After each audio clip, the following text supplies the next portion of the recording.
Kia ora tātou. My name is Sandra Quick. I'm Head of English and Literacy Leader at Greymouth High School. Today I will share with you my journey developing a tool to use collaboration to improve reading.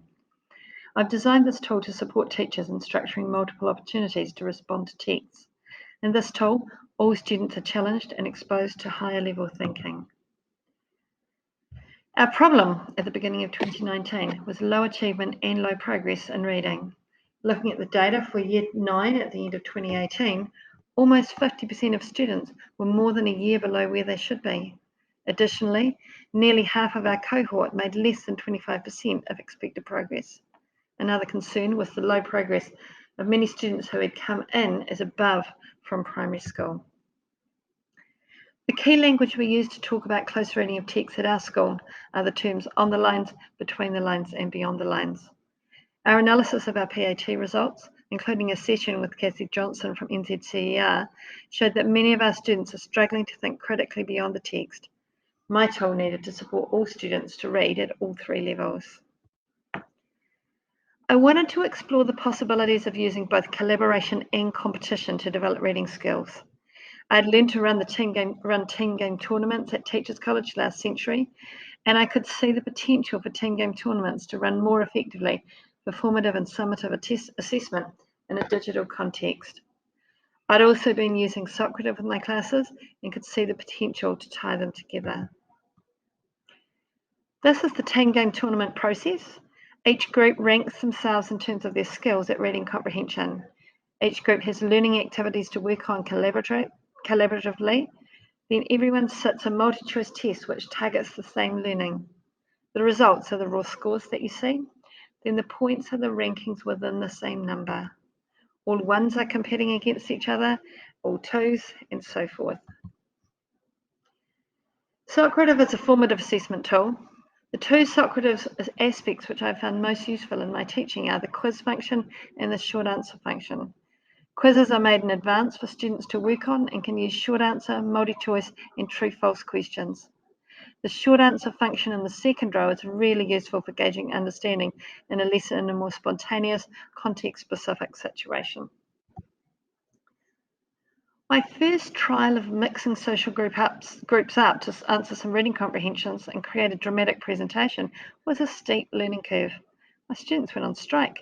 They hugged their devices or question sheets close to their bodies and sat as far away as possible from the peers I assigned them to work with. Student voice that day was a booming edict from around the room. Don't rearrange us. My students needed the skills to work in new groupings. Joe Newton, RTLB, and Jason Johnson, restorative practice and wellbeing coach, and I started working together on this challenge. We ran a session on cooperative skills together, which showed us a lot about class dynamics.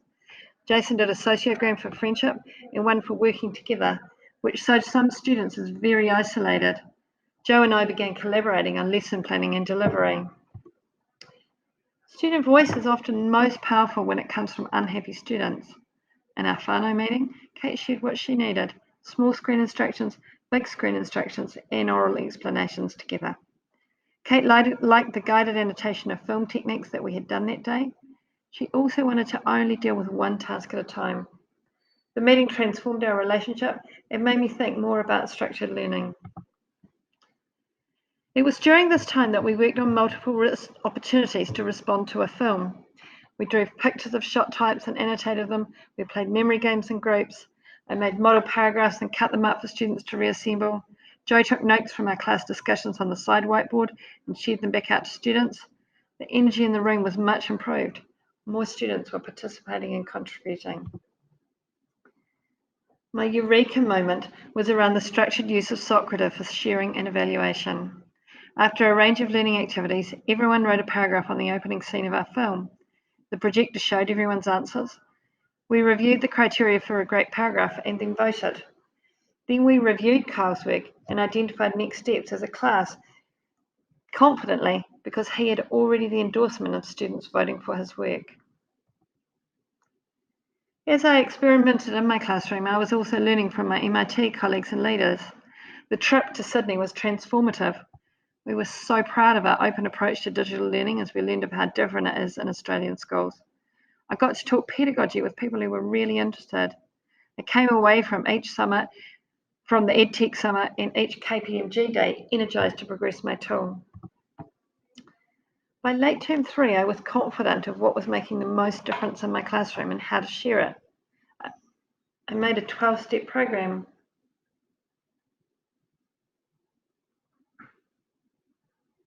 What matters is that students are given lots of opportunities to respond to a text or texts, and that through the use of Socrative and Team Game Tournament, students of all starting points are exposed to high-level challenges and models. I've made a series of audio guides to each of the steps, designed for teachers, and written guides. I've linked into resources which teachers can use, adapt, or replicate with new texts. Year 10 is an engagement challenge for many teachers and students, and when we can raise achievement in this year group, we can make a big difference to aspirations and achievements for NCEA and beyond. I've condensed the 12 steps here. This process isn't about silent reading all or even most of the time. The process involves lots of movement, talking, and creating. Critically, it also involves students sharing their independent skills at several points in the process where progress can be captured.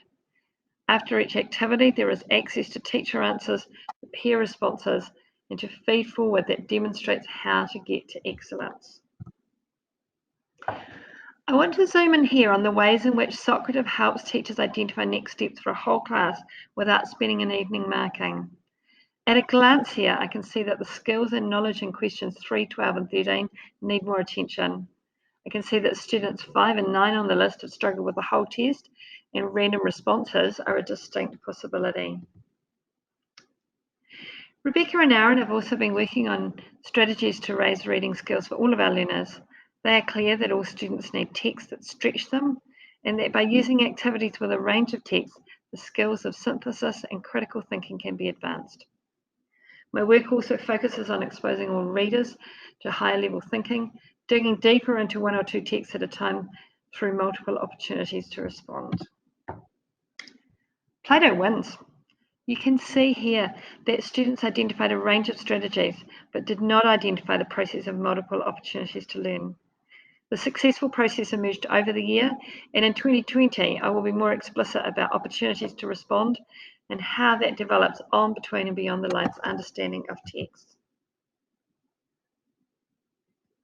The growth and willingness to work on learning across friendships groups when the tasks are structured via Socrative and multiple opportunities to respond has been really positive. I've seen more significant shifts in achievement in our termly common reading assessments, especially in the longer answer work. I am really thrilled with the PAT results at the end of the year. 56% of the class made accelerated progress across 12 months. This presentation is a snapshot of my journey using collaboration and multiple opportunities to respond to accelerate reading. You can read more about this journey on my inquiry blog. You can also access my resources on my tool, to which I'm still adding resources. Please encourage your English teachers to have a look, try something out, and leave some feedback for me. Thank you.